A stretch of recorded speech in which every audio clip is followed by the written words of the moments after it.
are really glad that you can join us here today. This is it's a new adventure for our Master Gardener program. We are kicking off with a series of 4 Friday in a row park visits. And so welcome to our very first Friday Forest Focus of 2021. We are at Meeman-Shelby Forest, which is right in the edge of Shelby County. It is a 13,000 acre park closest to, one of our second biggest metro areas. So it's pretty cool to be able to see this bit of nature right here close to one of our biggest towns. So this is the kickoff of our Hit the Trails May month.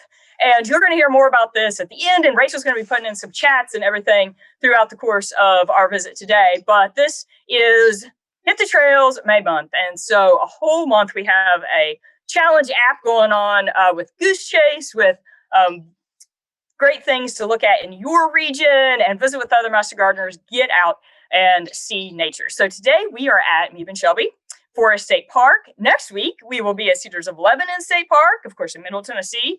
Then on May the 21st, we will be in East Tennessee, outside of Knoxville, at Seven Islands State Birding Park. And to finish off our Hit the Trails May month, heading into Memorial Day weekend, we will be at Montgomery Bell State Park with state naturalist Randy Hedgepath. So we hope you join in for these Friday Forest Focus. They're going to be a little bit shorter than our typical hour. We just want to give you some park snapshots and some fun things to get kicked off on a great get outside and experience nature month. A few announcements as we get started. This week opened up registration for our Central Region Conference, which is being hosted by Warren County. We are very excited. If Warren County rings a bell for you, that is the nursery capital of Tennessee. And so we are doing a hybrid event. The morning is going to be all digital, and you're going to be able to experience some great ornamental sessions from the comfort of your own home. Hear some about the UT dogwood breeding program, as well as other great content on sustainable landscapes.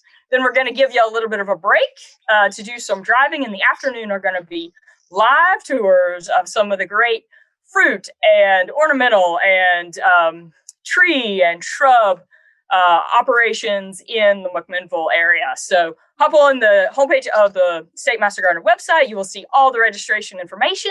After those tours, we're even going to have our own special tour of Cumberland Caverns. So we very much hope that you are able to join us. A few months later, we are going to be hitting the last train to Clarksville. Our Western Region meeting will be on September the 17th and 18th. It's going to be a great Saturday of tours, grasslands, arboretums, with a Friday night kickoff at Liberty Point Park in Clarksville. We anticipate that registration information will come out about around the 1st of July. So we're pretty excited to get back in the swing of some actually visiting with each other in person and doing some in-person meetings. Then our last regional conference of the year will be in Fentress County on September the 30th. We're going to visit greenhouses, herb farms. There will probably be a vineyard in there. So we really want to connect you with the great local horticulture of the area.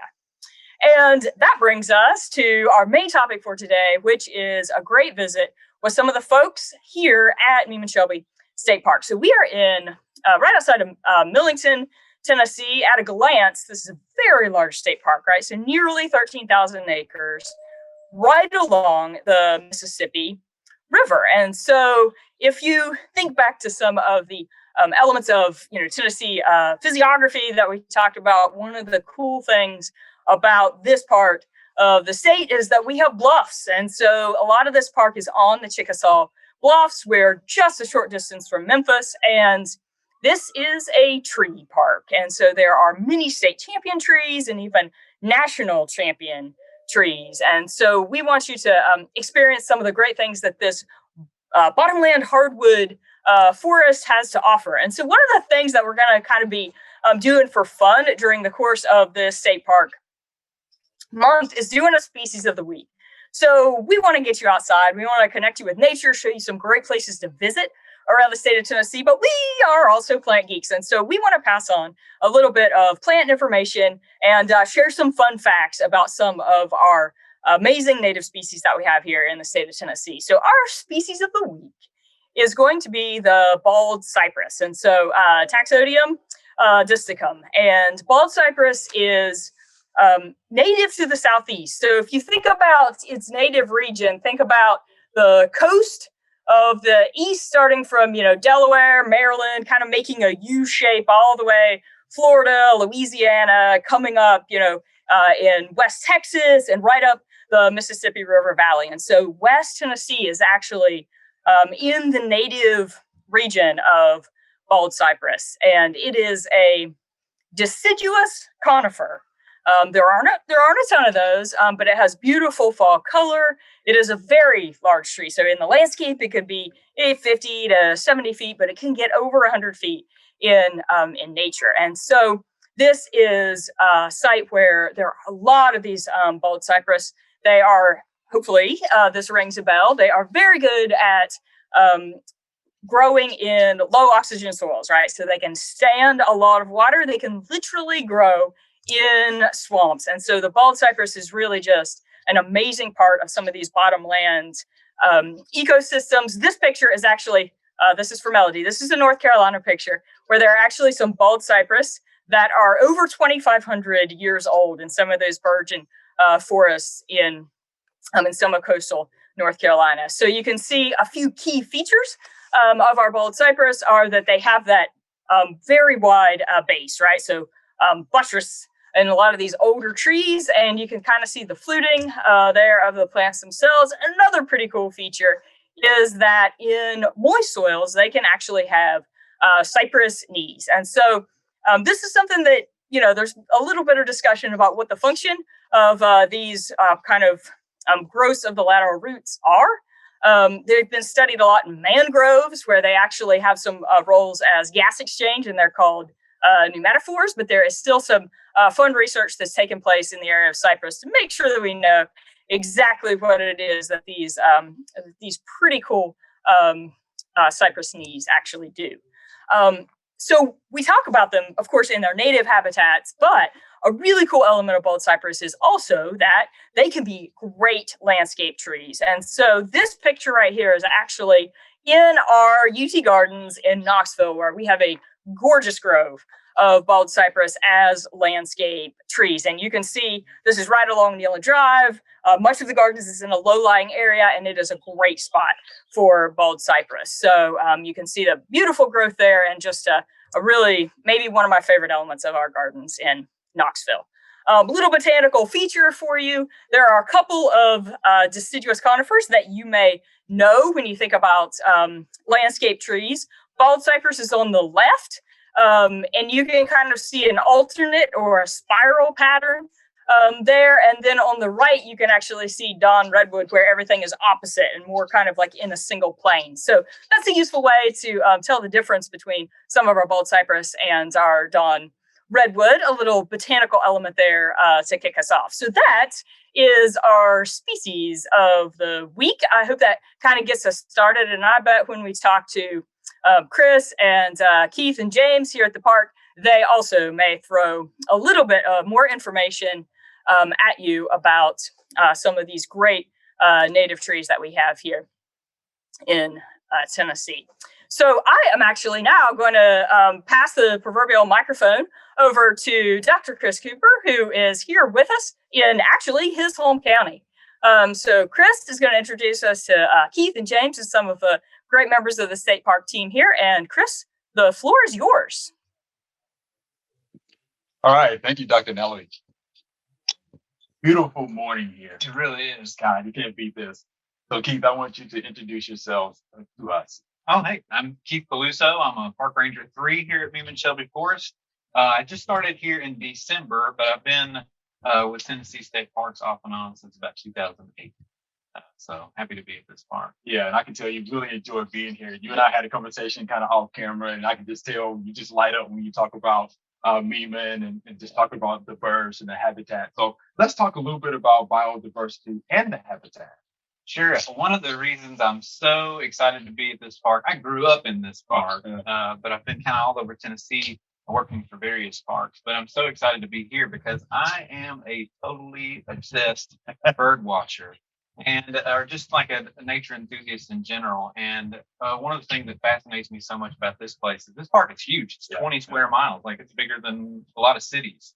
and it moves in habitat types all the way from the Mississippi River, which is legendary in its own way, into the Mississippi floodplain, all the way into the Chickasaw Bluffs. And so you have so much habitat heterogeneity that this is just such a biologically diverse region, and I just think it's just endlessly fascinating. So I just love it. Yeah, again, we can tell that this comes through. So let's talk about these champion trees that you all have here. How many do you have? And are they in good shape? Are they in good health? Yeah. So one of the cool parts about Meeman is just it's the best place ever to be a tree. Okay. Right. It is the best place to be a tree. So we have you coming in from the Mississippi River, which would historically flood through a lot of this area. That's bringing nutrients in. But then when you move on up into the Chickasaw Bluffs, even that is just a great soil type to be a tree, because that's all coming in from that glacial lust that just blew over here and then deposited right here to form those Chickasaw Bluffs. Okay. And so with it being where it is in North America, which still stays warm, the growing season is a lot longer. It's hot and humid here. Yes. There are all kinds of nooks and crannies, making a lot of like microclimate diversity. So it's just a great place to be a tree. So we grow some crazy big trees here. I mean, we have the count, because a lot of them are in backcountry that's very difficult to access. It goes between 11, I think the last count somewhere between 11 and 17 champion trees. So that would be, champion tree would either be the largest species on record in Tennessee, and some of them are even national. It's the largest species on record, or the largest individual of that species on record. So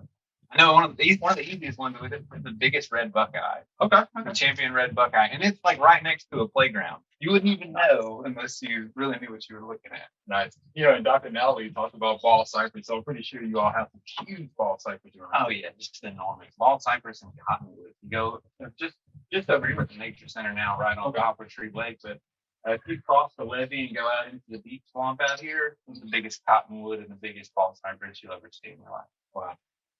Just because the soil texture, the like microclimate of it, and then just being inaccessible to logging because the terrain is rough. Yeah, so it's just a great place to grow big and old if you're a tree. Okay. So I want you to repeat this again for our folks. So they're actually good soils here, right? Yeah. But West Tennessee, like we're in the Mississippi floodplain, it's just flooding in all this this giant nutrient load. But the soil texture makes it very susceptible to erosion, and so it's really nice soil while it's here, and then it's gone. If you don't take care of it, it's gone. Good deal. So there are good soils, folks. Yeah. So let's talk about this. How about wildlife? What do you see? On a daily basis when you're here at the park? Well, I grew up as a totally fascinated naturalist. My main focus is on birds, but if you're really into birds, you inevitably become fascinated with everything else. If you're looking at things as far as like entire systems. Because for some birds, especially some of our migrants, we're in the peak migration right now of wood warblers and a lot of our shorebirds and things like that. And those are birds that are migrating across 2 continents and an ocean, sometimes 3 continents. And so they're stopping over here in crucial, often disappearing habitat types. And so it's important for you as a birder or as an ecologist to look at the environmental conditions that make those a good stopover, because those birds are traveling such a long way that you have to protect every little bit. Every little link in the chain is important. Sure. And so I focus on birds primarily, but that ends up kind of bleeding out into everything. Sure. But as far as wildlife, I'm pretty sure you see just about everything. Oh yeah, everything. It's really cool. Like we were talking about that habitat heterogeneity, moving from open water into marshes, into old growth swamp, on into like upland hardwood. Just supports a little bit of everything. So we're seeing things that some of the lesser known things that need deep swamp, like some of the aquatic salamanders like amphiuma and sirens and things that people don't really think of, all the way to like, we've been watching gray squirrel out here all day. So we have a little bit of everything. Okay. So what about your plant life? Can you talk to us a little bit about some of the plants that are around the area? Sure. We have a number of endangered species, endangered plants here at Meeman. One of the easiest ones to think about is featherfall. Some of our aquatic plants, we have a lot of featherfall here. It's way back in the deep swamp, not really anywhere we can really feature it, even up the trail. But one of the great things here is you can move from that upland hardwood on down into the deep swamp, and you'll still see huge patches of equidatum like this right here. Right. There are huge cane breaks of American river cane, which is a rapidly disappearing habitat. And you can see all that here. So what attracts people to the park here? Why do people come here? What do they want to see? Our main user base, we look at it right now, our main user base is hikers and trail runners. So we have a lot of fishermen that visit here at Poplar Tree Lake, but if you look at it on the weekends, our trails are slam packed. Especially right now during the spring bird migration, it's super, super busy. And then also during wildflower season. Oddly enough, I mean, you can go in places like the Woodland Trail here. There's a 1 mile, 3 mile, and 5 mile loop to the Woodland Trail, but it goes down through the Cherokee Bluffs, and you can see spring ephemerals that probably not, you're going to be challenged to see anywhere else unless you really get out of town. Wow. Being this close to Memphis and being able to see stuff that's only available and only there for like a week or two at a time, it's a great experience. Nice. What's your favorite thing about the park? I'm in the birds. Yeah, just in the birds. Yeah. I mean, I'm actually off today. We were talking about that. Yeah. I'm actually off today, but I knew I was going to be here anyway. Right. We're in the spring bird migration, so before we walked up to have this conversation, I wasn't in Class A. I was like in knee boots, covered in swamp grime and all that stuff, because I was out here trying to get a Philadelphia Vireo this morning, and so it's just I'm here when I'm off. Recreating just like everybody else. That tells us that you really like being here. Yeah, that's good stuff. So what kind of events do y'all offer the public? Right now, we're changing up a lot of our staff right now. So I've dropped down here, and we'll be rebuilding a lot of the interpretive program here at the Nature Center. I get my seasonal staff next week, so I'll be training them up. So I'll have 3 seasonal staff that will be helping do, of course, all the boat rentals and things like that. But then they are going to be providing all the interpretive programs too. So every weekend, you can look at our Facebook page and you'll see we're doing pontoon boat tours of Poplar Tree Lake, where they're talking about birds. They're showing off plant life along the banks and stuff here. We're doing bird prey programs because we have several non-releasable bird prey that we do programs with. Snakes and turtles and things like that. So there'll be interpretive programs every single weekend here. We also take out groups like individuals, like if you were with a homeschool group and you wanted to bring your homeschool group in, take them through the Nature Center and show them everything. What kind of cater to. So we're building that program. So the people have to call you or contact you? Yeah, you can contact me. I'm the main one that's scheduling all the interpretive stuff right now. So you can call the front office at Meeman-Shelby Forest State Park, and they'll get in touch with me, or you can email me directly. So again, we're right here. This is your Nature Center, right? Can you talk a little bit about what's inside and then what we see out here as well? Yeah, so this Nature Center we're doing some work on it right now, but this is actually one of the historic buildings. It's just an older building on the park. This has been a park office. This has been a restaurant. It has been a little bit of everything. And it's something I've learned I've been working for parks for a long time now. And you see like repurposed buildings when you go through them and start looking at the circuit breakers and stuff. And you're like, well, this has been this, and then it's been this, and then it's been this. So we're entering a new age here with the Nature Center. We're about to rebuild our bird prey aviaries, getting whole new exhibits and stuff like that inside. So we're trying to make it to where everything's hands-on and really accessible for people. So we do a lot of new stuff. A lot of new stuff. Yeah, we heard the owls. We have 2 barred owls in our aviary here. Barred owls are just by nature very social owls. So we don't really use playback or anything unless we're doing like a survey or something like that. But if you make anything resembling a barred owl call, they will call right back. I think they heard Dr. Nowley in there. Yeah, they probably did. I think they Are you saying I sound like an owl, Chris? Yeah. Hey, I mean, the bird expert said it. The bird. Hey, we've actually got a couple of questions to throw over to you. Sure. So, and we have people from all over the state. So when you said wildflowers that maybe unlike what people would normally see in West Tennessee, you probably got some like Smoky Mountain hikers that are wondering what those are and what would be the best time here in West Tennessee. Best time here is April, really. It's gorgeous here. And I mean, you're going to see a lot of the stuff that you're going to see like closer you get into Memphis. But if you go down here in Chickasaw Bluffs, we're seeing all kinds of trillium. We're seeing Virginia bluebells, all kinds of cool stuff. You have to come out and hang out with me on a hike. I'll show you. April. Yeah, April. Well, it's good. You can kind of hike across the state. Yeah. And people can plan their hikes for next year. The other one is a little bit sort of a naturalist combination horticulturist question. And so it was about the growing conditions for bald cypress. And so lots of times what we talk about are that while they are a native wet species, they can also stand drier soil conditions. So it was kind of talking about, you know, what kind of moisture conditions can they stand in, say, the home landscape? Sure. And y'all the experts on this for sure. But I've always told people that, as far as my understanding goes, they can grow out here like normal, like everything else. They're just better at it over there than everybody else. Right. Is why you end up with like cypress dominant swamps and stuff like You're that. right, because they can be grown in the home landscape. My neighbor has one. Yeah, in his yard. And it grows very well. It's actually pretty tall for his front yard. But yeah, it does good. As long as you have, good well-drained soil, which he does have in his yard, I think it looks beautiful. Yeah, absolutely beautiful. So again, you can grow it in your front yard. It's no problem. My neighbor has one. But once you get into hydric soils, they just live where nobody else can.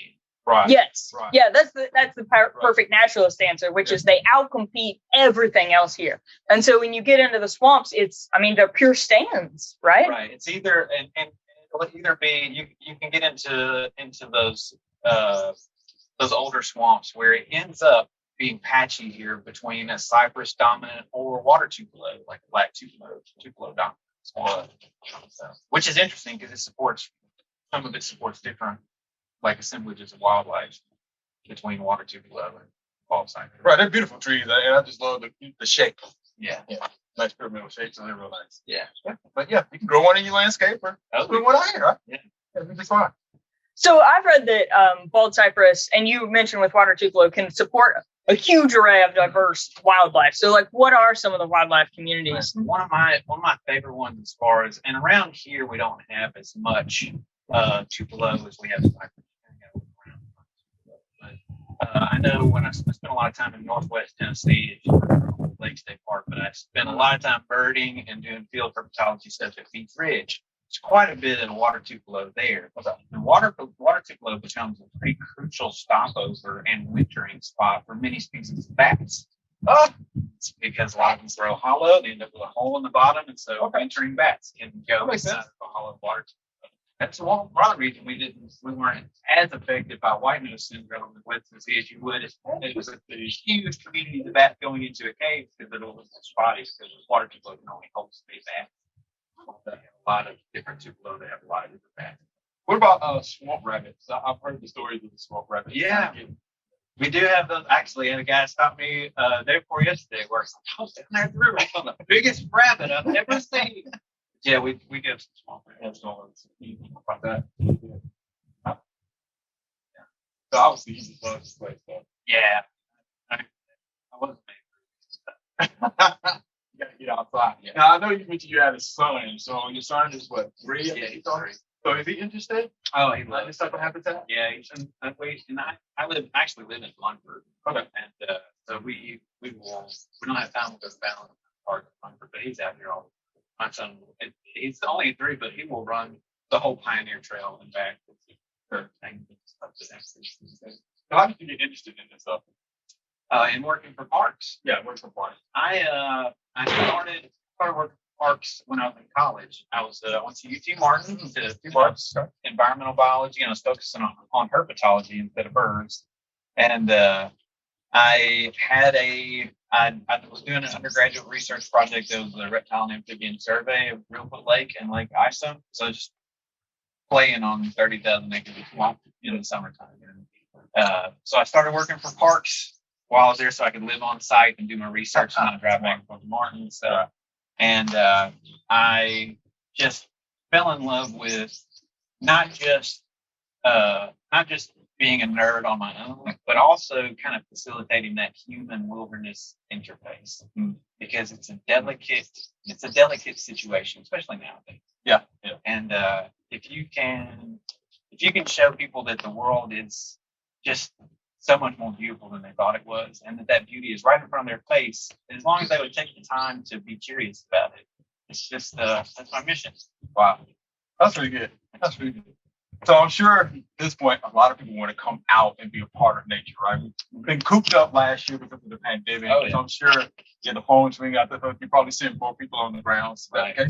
Yes. Well, even last year during the pandemic, Mississippi State Park's closed for a little while, but then we're still seeing record visitation. Wow. I mean, reversing things. So it's been wild, but I think there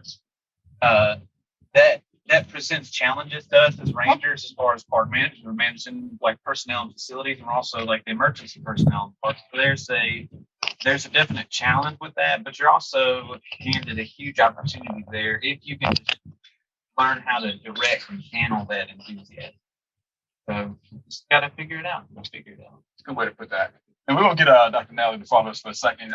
You mentioned to us these flowers, right? That pretty much only come out at night. So can you talk a little bit so I about started noticing this is I'm fixing up this whole thing into a kind of a showcase because we're right here at the nature center and we're right here next to the lake and a parking lot and the boat dock and all that stuff. So we're kind of limited as far as what I can show you at the nature center here, but I'm wanting to eventually showcase a lot of our native plants in this little area. So I have a pond right here that I'm fixing up that has a bunch of coontail in it. It's just a hydrophytic plant here, but it started blooming a few nights ago, which I thought was pretty cool. It's only blooming at night that I've noticed. And it comes up with these tiny little white flowers that are popping up. Only at night. How about that? Yeah. Pretty nice. It's the good stuff about working on night shift is you see stuff that you wouldn't otherwise really be privy to. So how about a lesson for us, though? Because I'm looking over here and I think I see poison ivy. So you want to talk a little Oh, bit yeah. about Let's poison talk ivy? about that. Yeah. Let's give the folks a good lesson when they're out there hiking and come to watch out for that. So, I wish I had some. You might have to holler louder over there. Okay, I was talking about this the other day. So a lot of times, it's a real common saying around here when people say, leaves of 3, let it be. Leaves of 5, let it thrive. And the reason we say leaves of 3, let it be is for this plant right here. This is poison ivy. And even if you're not allergic to poison ivy now, you can say you're not allergic to it now. If you keep touching it, you probably will be eventually. You'll just find out all of a sudden very unpleasantly. So this is leaves of 3, let it be. This is poison ivy right here. I'm thinking Virginia creeper right here, but Virginia creeper is leaves of 5. But they often grow in the same places too. They're in the forest understory. Poison ivy can also grow up trees. It's a very versatile, very creative plant. Virginia creeper will grow right in there amongst it. A lot of people ask me about getting rid of poison ivy and all that stuff, but I'm a huge fan of increasing biodiversity as much as possible. And if it's not in an area where people are going to get into it and get it on themselves, poison ivy is actually a very important plant for a lot of our migratory birds, for a lot of insects, because it is a native berry producer. Okay. So it makes its own berries. Birds love it. And so I try to leave it as much as I can. Plus, if you destroy this undergrowth, there's actually a lot more in here than just poison ivy. Yeah. You might not be able to tell. One of the easier 3-leaf plants that grows amongst poison ivy that people often confuse with is Jack in the pulpit. Cool plant, but a lot of times people are like, "Well, I'm getting rid of my poison ivy," and they just scorch the earth. So I try to leave as much of that, like that natural assemblage of understory plants of those forest floors as possible. So we're going to leave this here. For the most part, I might put some extra stuff in here. I want to put a little buckeyes here for sure. All right, so before you leave, I'll have a little time left. So, what's behind you? Oh yeah, talk about what's behind you. This is a cool plant. If you were looking to install some natives in like in your home site or whatever, this is one that's easy. Once it gets established, it's very easy to grow. In fact, you probably never get rid of it if you put some in. This is horsetail fern or scalp. A lot of people call it scouring rush. It's in the genus Equisetum, so I always just call it Equisetum. But this is actually closer to being a fern than it is a bamboo or a reed. A lot of times people are like, "Oh man, what's that bamboo right there?" It's not bamboo at all. But this is like a lowland plant that we have around here. You see it a lot in river bottoms. If you were going to install something super, super thick like this stays green year round. It's beautiful. So in the wintertime here, when the forest canopy is done, there are no leaves on the trees. This will, West Tennessee in the wintertime is the two colors are gray and brown. West Tennessee in the wintertime. Right. You know what I'm talking about? Right. And so you'll be going through the swamp. Everything's gray and brown. The water's brown, everything's brown, and then there's this beautiful glowing emerald, and that would be our Equisetum right here. Also, we have American river cane here. If you were going to put some natives in there, I would totally suggest throwing in some American river cane. It takes forever to get established, but those native cane breaks are rapidly disappearing little micro habitat that we have. Also have a few other things here. There's this is the black willow. That's just hanging on. Somebody tried to cut this down 3 times, but it's time to be taken care of now. So I'm going to leave it here because I love willow trees. A few other things in here too. So we'll eventually clean all this up and be able to show it off with a lot of our natives. Keith, good stuff, man. Good stuff. Do we have any questions? Any more questions for Keith? If anybody's got any more questions, feel free to put them in the chat box. Yeah. I'm going to leave the phone here with Chris, go over and find the computer. It's just nice. Look at the beautiful backdrop. Yeah. I don't know if you can hear over the lawnmower and stuff over there, but we are in the peak migration for migratory birds right now, especially our wood warblers and a lot of our shorebirds and stuff. And we had several birds. That one over there. Yeah, it's a warbling vireo. They just showed up like maybe a month or so ago and been pair nesting in there. We have several different species of vireos, but my eyesight is garbage, so I bird by ear mostly. And so I like to come out here and see how many species you can just hear. It's very diverse. Wow. So that's the guy who comes here on his day off to hang out and hey, that's the good stuff. That's the good stuff. Okay, so we've got one final question for you. Tell us about the cypress knees one more time. Cypress knees, yeah. So with the cypress knees, the last time I checked, there's been some discussion over the purpose of pneumatophores. And you might want to hit on that pneumatophores. So that's so the cypress knee is a special part of the root system called a pneumatophore that whenever a cypress is in a hydric soil, it sends them up. So like we were talking about earlier, you can plant a bald cypress out in your yard if you have a well-draining soil, like something you could grow an oak in. It's probably not going to send up those pneumatophores. But if you plant it in a hydric soil, it will be sending them up. And the wetter your hydric soil is, the taller they will get to. And so the main idea behind those right now is that they are there to facilitate gas exchange to the root system. Y'all probably know more about that than I do. No, that's fine. That was good. That was a good job with that. Yeah. So definitely going to be in wet soil. So going to send out. Right. I've also read, and I'm not sure how accurate this is, but also if they are in a stand where it's all cypress, trees weave their roots together to make the whole thing more stable, so they're all prevents them from falling. Yeah. And I've read also that since they're in soil that's so much softer, they will send up those pneumatophores and it helps to lock the root system together. I've read that about hurricane resilience on some of those coastal planting areas. And it makes sense to me. If you read the Hidden Life of Trees? Have you ever heard of that? Yeah, we actually did it for one of our Master Gardener book clubs. So we've got several people on here who have read that. That book will blow your mind. So trees want to be next to other trees, but unless they just don't like each other. Like crown shine has disappeared. But trees want to be next to each other so that they're more stable when they're there together, creating their own little microclimate amongst themselves. And so they want to be able to hold each other up. I like that. Trees just want to be next to each other. I like it. Not like Yeah, master gardeners, we're just a community. They grow better. Yeah. They grow slower, but they grow better. They protect each other. Oh, They even transfer nutrients to each other if you treat that so. Yeah, so the book is The Hidden Life of Trees. yeah. It's either hidden or secret. Yes. One or the other. Yeah. It's incredible. Yeah. Somebody will let us know. Yeah, we'll put it in the chat box. So what are the national champion trees here on the park? Oh, I have a list of them somewhere. Okay. We have if you want to send me an email, I can shoot you. Okay. I haven't gone and like ground proof every one of them that we have right now. I just have a stack of the certificates, but I want to go ground proof them and put GPS coordinates on them and stuff. I do know that we had the champion we were talking about earlier, we had the champion honey locust, but I believe it has fallen over already. We have the champion buckeye it's right by shelter 2 in the parking lot. You know, I want to put a sign in front of it, but it's the biggest buckeye you've ever seen. That is awesome. In the parking lot. There are from what I'm looking at, I just started here in December, so from what I'm looking at of our records, there are between 11 and 18 champion trees here on the park. Some of them are way back in the park. So do we know what happened to the honey locust? It just fell over? I don't. Storm? Before my time. Oh, it's before your time. Yeah, I don't know. Just curious. Yeah. Is that all we had?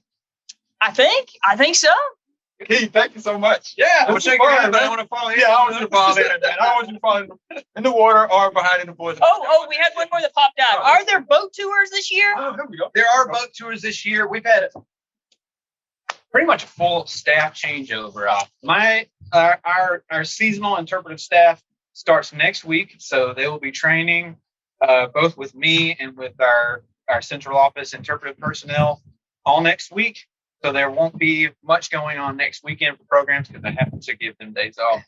And then the week of, like, I guess the week before into Memorial Day weekend, we'll be hitting the ground running. So there'll be 2 pontoon boat tours a day, at least on Saturdays and Sundays, plus hikes, bird and prey programs, all kinds of people. Wow, busy time of the year is coming up. Oh yeah, the busiest. The first northern cardinal call I hear in January. Cheers, cheers, cheers. And I'm like, oh, Memorial Day's coming. So it's coming. It's go time. Coming for sure. Well, I hope everybody gets out here. Yeah, I can't wait to bring my family out here. Yeah, looking forward to seeing you. All right, good deal. Thank you again. All right, thanks a bunch. We're going to pass the baton to Rachel, and she's going to give y'all a little bit of a promo and some snapshot of who's doing the best on our goose chase right now. Good morning, everyone. I hope you can see my screen and you can hear me. But I wanted to show you really quickly our website. So if you have not gone to our website yet, I want to encourage you to do that. It gives you all the information you need about our Hit the Trails event across the state. So again, go to this website. It is in Natalie's email where you received the information about today's Zoom. So I hope you received that email. If you did not, please email your agent. They would be happy to forward that to you. So again, head over to this website. It is the Hit the Trails website, and we have information on there about how to participate. So if you are already participating in our Goose Chase, I want you to throw in the chat your username. So everyone has a username. You can decide what that is when you sign up for Goose Chase. So throw in the chat box right now your username so that we know who is who. And I hope that you have enjoyed those challenges so far. I love seeing the photos and the videos that you have been posting on there. We also on this website have information about these Friday Focus Zooms. So you can go and see the schedule for where we will be and make sure you have those on your calendar. And again, we have the information for the Goose Chase. So if you have not signed up yet, I want you to pull out your phone right now and sign up. So just go to your app store. So if you have an iPhone or an iPad, you can go to your app store. If you have another kind of phone, go to that phone's app store and just type in Goose Chase. and it will come up. And what this is a scavenger hunt app. So we have put in challenges for across the state, and these are simple. You do not have to be some avid hiker that is going deep into the woods, okay? We are not expecting that. If you want to do that, go for it. But a lot of these you can get right in your county, in your demonstration gardens, at your office. So one of them is getting a quick video with your extension agent. So you can just come to their office, get a video with them, and that is one of the challenges. So some others are involving other master gardeners. So you can pull in a master gardener. One of those is about an intern. So you're going to have to communicate with your buds and pull them in so that you can meet some of these challenges. So again, pull up your GooseChase app. If you have not registered yet, please register in GooseChase. And then all you have to do to find our game is type in the game name, which is TEMG, Hit the Trails. Okay. Once you do that, you'll have to put in the password Volunteer State 2021. And all of this has been emailed to you already. But if you don't have it, it's right here on this website. Okay. So please go and do that now. And if you have already completed them, I want you to pull up your app right now so that we can show off our highest winners. Okay. So right now on the rankings, you probably can't see this, but on the bottom of your phone on your app, you can hit rankings and you can see who is winning. Okay. And I don't know about you, but we have some competitive master gardeners. So in first place, we have Honest Aim. And I'm pretty sure this is one of the Crimson Clover Master Gardeners because a lot of their challenges were completed at Old Stone Fort State Park. Okay, so again, you don't have to go a ton of different places. You can complete a lot of these challenges at one place in one day if you plan it out. In second place, we have Miss Ruthie, which is again in the Crimson Clover Master Gardeners. So they are really winning right now.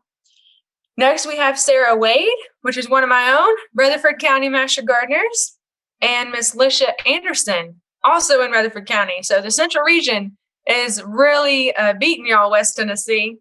I don't know where Chris Cooper's Master Gardeners are, but they need to get to work. And in fifth place, we have Susan B. 310. So I don't know who you are, Susan, but you're coming up on them for first place. So again, that's our first top 5 GooseChase winners right now. So again, we just got started. So there's plenty of time to go through and complete these challenges. So this is going until the very last day of May. So you have plenty of time. Go on out and complete these challenges. And on your app, you can see notifications. So at the bottom down there, one of those options is notifications with the little bell. And I don't know if you saw this, but there was a new mission that was just added today. So that mission is to go to Meeman-Shelby State Park and check in. So we will be continually adding new missions. So that's part of the fun. You need to check back in, even if you think, oh, I've already done all the ones that I want to or that I can do. You need to be checking back in because we will add more challenges for you throughout the month. And Keith says if you want to come paddle out to find some of the national champion trees, just let him know. You can come hang out with me. It's fine. Yes. I'm sure they'll be coming because there's a new challenge. Come on, hang out with Keith. Yes. One of those challenges is paddling. Okay. So I don't know about you, but if you don't have a kayak, that's a good opportunity to go down there and see Chris and Keith and get out there and see these trees. So again, please go sign up for this GooseChase. We really want you to get outside and enjoy the outdoors. And the whole glimpse from today is just a teaser to show you what you could do or complete at Meeman-Shelby State Park. And that's what we will be doing each Friday.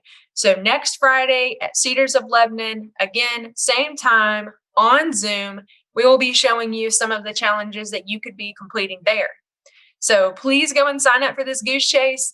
get competitive, beat your fellow master gardeners, invite along your fellow master gardeners, because one of the mandatory challenges is entering your region. So do make sure you go and enter your region so that we can beat West Tennessee and East Tennessee, right? So go in there and enter that. And again, if you have trouble with this, please reach out to your fellow master gardeners. I know I have a few, like Sarah and Lisha, that are helping each other get logged in and joining the game. So ask your fellow master gardeners that are already in the game. If they're talking about it, say, hey, can you help me get signed up? Ask your agent. Everyone is ready and willing to help you make sure you are signed up in this GooseChase. So I hope you are ready to get out there and try to beat our Crimson Clover Master Gardeners that are in top place. I know mine probably are. So go ahead and get out there. All right, a little bit of friendly competition, kind of laying down the gauntlet. But I want you to know that Chris is already working on it. They've got a paddle trip planned for some 400-year-old bald cypress trees that's going on right here in the background. That's right. Yeah. Well, we are so glad that you all joined in with us on our very first Friday Forest Focus. And we want to give a big shout out to Keith Paluso, Mr. Chris. Dr. Chris Cooper, our host supreme, and we are really glad that y'all joined in with us. There will be a recording of this that will come out, and get on there and GooseChase. All right, have a great rest of your Friday. Have a beautiful weekend, and go get outside, folks.